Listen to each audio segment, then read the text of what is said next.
All right, welcome to episode 2 of this week's Wizard Trails, where we're reviewing the adventure mechanic with specific focus on Edgewall Innkeeper.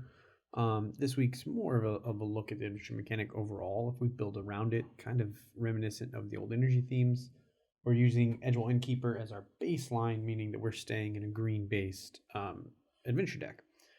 We did a stream on Monday night on Twitch at Busted Sleeves, and it went pretty well overall. The deck definitely performed better than I expected. Going into it, I wasn't sure how it would do, and it actually resulted in a 4-1 result. So it was um, pretty effective at kind of capturing what I was hoping to test and identify. This was the initial list. Basically, what we found was that Escape to the Wilds was a really strong card. All these adventure mechanics just give us a lot of choice and flexibility. It actually had two more growth spirals in it to get to 60 cards. I'm not sure why the visual layout was so weird on this one, but it produced a lot of mana fairly quickly. And Edgewall Keeper was great, and when it was in play, it really kind of represented a high percentage chance to win, but it wasn't necessary. And unlike other decks, it wasn't as necessary early as you might expect. So really looking at the stars of the deck, Lucky Clover on turn 2. I think without having any concrete numbers and a larger sampling size, felt like it astronomically put the deck ahead as far as getting a victory. The ability to go turn 2 Lucky Clover into Beanstalk Giant, getting 2 lands untapped and keeping open Brazen Borrower or Stomp was really big for tempo. And I just think that Lucky Clover really helped the deck take off. We'll talk about why it's not typically in green black lists as we preview for Thursday night's deck, but the card itself in this teamer list was just a home run. Edgewall Keeper was the second most valuable early play. It just generated the ability to cast these creatures against like control decks. I wasn't really looking to cast the spell side of Brazen Borrower, so I was just playing Edgewall Keeper, hard casting Brazen Borrower on my opponent's instep, getting a 3-1 to start attacking, replacing one of my cards. It just really helps you get a leg up against all the 1-for-1 interactive decks, mostly like your black green based decks. So it's pretty strong. And number 3 was an early growth spiral. The ability to go growth spiral on turn 2, to hold up a double 2-drop on turn 3, or to go Fertile Footsteps and a 2-drop spell on turn 3 was just really important. So Growth Spiral was pretty helpful, but I would say it was not as impactful in the long run as Lucky Clover, Edgewall, Keeper. It was still just really effective what it did. Really in the deck, it felt a lot like a Manamorphose almost, in the sense that it was just you were playing with a 56 card deck. The card value with Escape to the Wilds was insane. Most of the time, if I played an Escape to the Wilds, I'd play all 5 cards off the top of my deck by the end of the next turn. The only times I wasn't hitting those chances were when I had a bunch of really good cards and one of them was Escape to the Wilds. I would play 4 cards off the top of my deck. So the card was far better than I expected. The additional land really helped with ending the game at the later points, which we'll talk about in a moment. But I think this card was vastly overperformed, and as you kind of gave me an idea that possibly next week or the week after, I really want to look into the idea of ramping with like Wilderness Reclamation and Escape to the Wilds, and just kind of see where we can take that kind of list. The other card advantage was Fae of Wishes, and this card was a card I've been a big fan of for a while. I love tutors. I love wish cards out of the sideboard, and this card really just turned on a lot of options.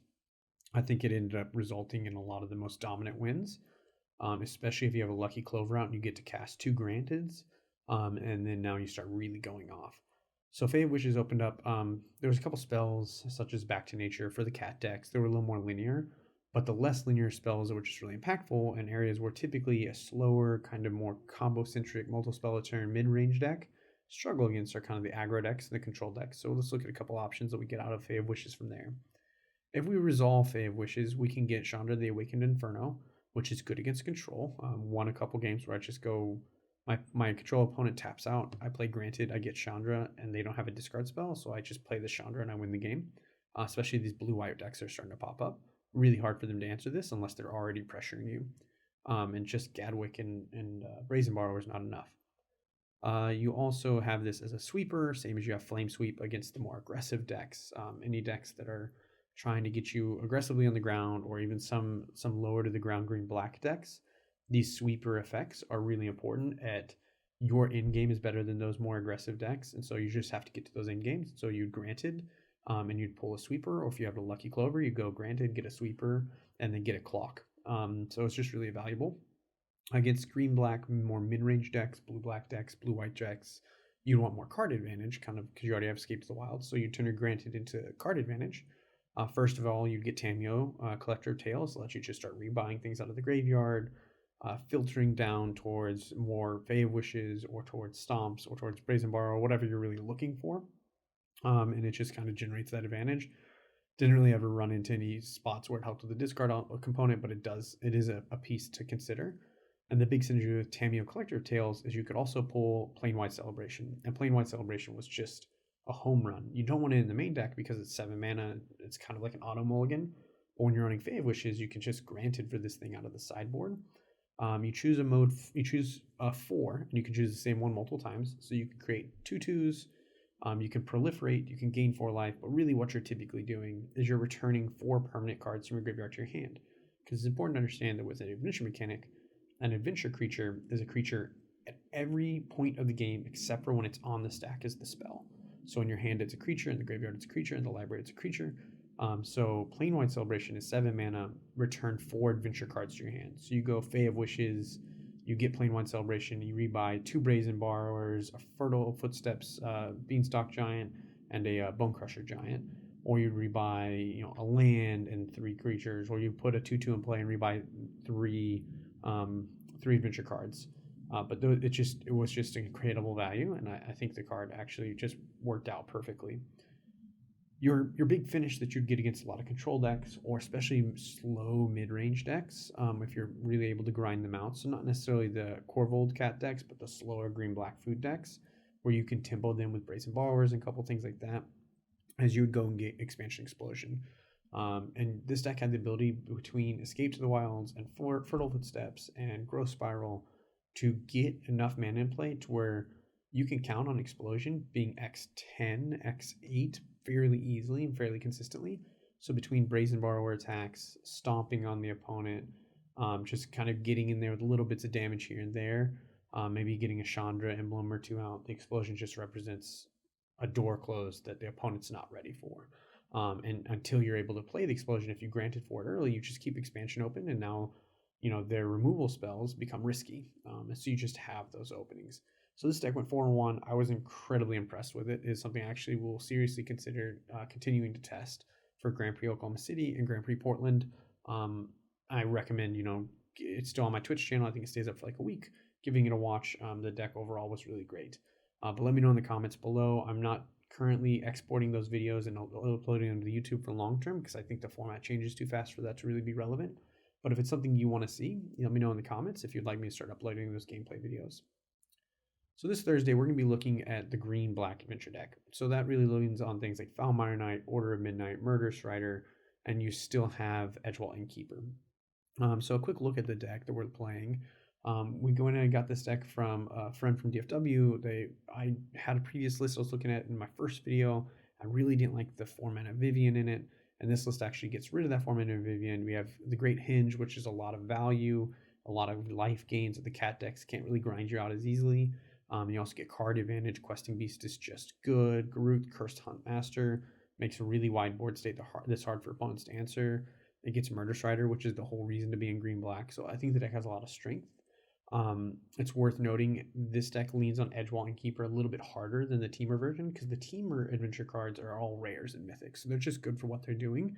In this one, you're playing cards like Foulmire Knight and Order of Midnight, and they're not quite as impressive.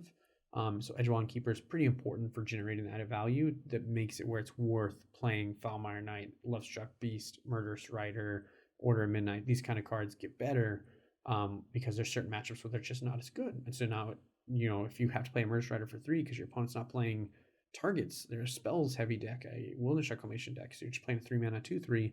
Edgewall Innkeeper is really important to make sure that it's really you get to cycle the card and make a creature as opposed to just playing a creature and hoping it's good enough. Worth noting, this deck does not play Lucky Clover, which was a really strong card for us in the Teamer list. And the reason behind it is Lucky Clover is actually a non-combo with Murderous Rider and Order of Midnight.